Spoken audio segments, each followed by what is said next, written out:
We start where we've left off, with my granddad discussing the ins and outs of how to build a pit. We draw, we discuss, we draw again. I don't get it, so then he tells me how to do it through him drawing, and then I draw, and we all do this on FaceTime because he's still in Poland.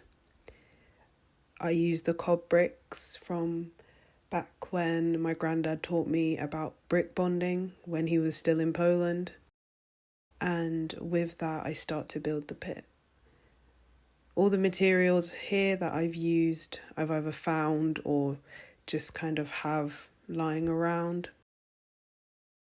But what was really nice about making this pit was that I felt the material and was in touch with the material, which is something that I thoroughly enjoy about building and about construction and about architecture, because it reminds me of why we build and why buildings are very important and why architecture is very important. Being in touch with the material also means that I am literally in control. I have agency over this thing, and this thing will also give me agency. The pit is a hearth, and so because of that, people will naturally gather around it.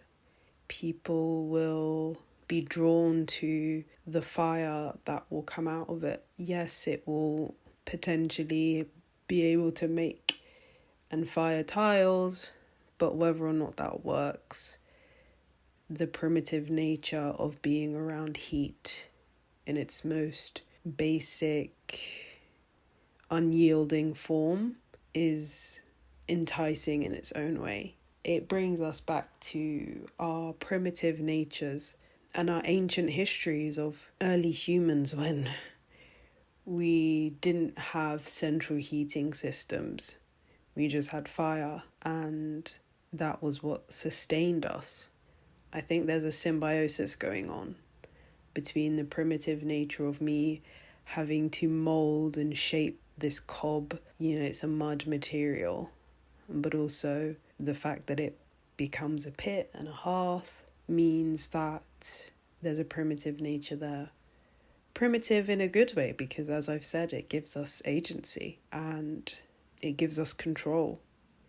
And through this pit, I wish to engage young people to be in control of their own environments, I guess, and understand what it is, what it means to build, and what it means to enjoy building, and what it means to see yourself in a building and in a piece of architecture.